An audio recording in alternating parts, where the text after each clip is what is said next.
रहा है इस समय। आइए अब मेटल्स में चल क्या रहा है एक बार जरा ये भी समझ लेते हैं। नेहा है हमारे साथ तैयार। नेहा बताइए, ग्लोबली भी हम देख रहे हैं मेटल्स में अच्छी खासी बिकवाली हुई है पिछले कुछ दिनों में। बिल्कुल, मेटल्स में प्रेशर यहाँ बना हुआ है, खासतौर से कॉपर, एल्यूमिनियम। ये जितने इंफ्रास्ट्रक्चर और डेवलपमेंट रिलेटेड मेटल्स हैं, इनमें ज्यादा प्रेशर दिखाई दे रहा है। कॉपर, एल्यूमिनियम दोनों ही लगातार 5वें दिन टूटे हैं, 3 हफ्ते के लोज पर हैं। और सबसे ज्यादा जो यहाँ पर आप कह सकते हैं कि 3 हफ्ते के बाद जो वीकली करेक्शन दिखा था, वो इन दो मेटल्स में ज्यादा एविडेंट था। अब सुस्ती आई क्यों है?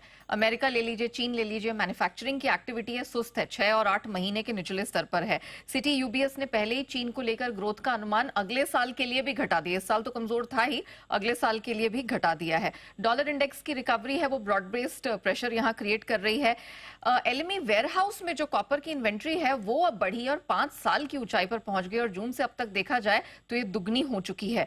और बीएचपी ने, जो कि दुनिया के माइनिंग जायंट में आते हैं, उन्होंने चीन में जो कॉपर की डिमांड ग्रोथ का अनुमान है वो घटा दिया। उन्हें नहीं लग रहा है कि वहां से बहुत स्ट्रांग डिमांड आएगी, और ये इसलिए महत्वपूर्ण है क्योंकि कॉपर के बड़े कंज्यूमर्स में से चाइना आ जाता है। फंड्स की लॉन्ग पोजीशन की अनवाइंडिंग हमने देखी है। जो कॉपर स्टडी ग्रुप है, इंटरनेशनल कॉपर स्टडी ग्रुप है, उन्होंने यहाँ पर सरप्लस भी बताया है कि बढ़कर कॉपर में आया है। और अगर एलएमई पर एल्यूमिनियम की बात करें तो इसके भी हमने भंडार में बढ़ोतरी देखी है। और ऑफ कोर्स जो हम एल्गोरिथमिक कंप्यूटर मॉडल्स देखते हैं, उसमें जो पहले रुझान एल्यूमिनियम में पर्टिकुलरली खरीदारी का था, वो अब बिकवाली में तब्दील हो गया। और जो ये जो ग्लोबल इक्विटी मार्केट में भी हमने प्रेशर देखा है, उसका भी आप कह सकते हैं कि एक नेगेटिव इंपैक्ट देखा है। तो ऑल इन ऑल मेटल्स में सुस्ती है, लेकिन कॉपर, एल्यूमिनियम ज्यादा प्रभावित लग रहे हैं। ओके, कॉपर और एल्यूमिनियम ये दो ज़्यादा गिरते रहते हैं, तो उस हिसाब से तो वेदांता पर कमज़ोर होना चाहिए, लेकिन वेदांता उतना हमारा कमज़ोर है नहीं। कंपेरेटिव वेदांता में खरीदारी शायद लोगों को लगता है कि मेटल स्पेस में सबसे सस्ता शेयर शायद यही है। एक बार जरा वेदांता पर फंडामेंटली राय ली जाए। अमृतसर से सर बताएं, क्या है आपका व्यू?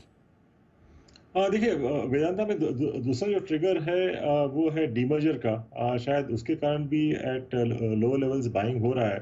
तो मुझे लगता है कि it possibly will not fall below 435 440। यदि उस लेवल पे आता है because of the overall weakness in metals, लेना चाहिए, क्योंकि क्लियरली वेल्थ क्रिएशन होगा ड्यूरिंग द डीमर्जर।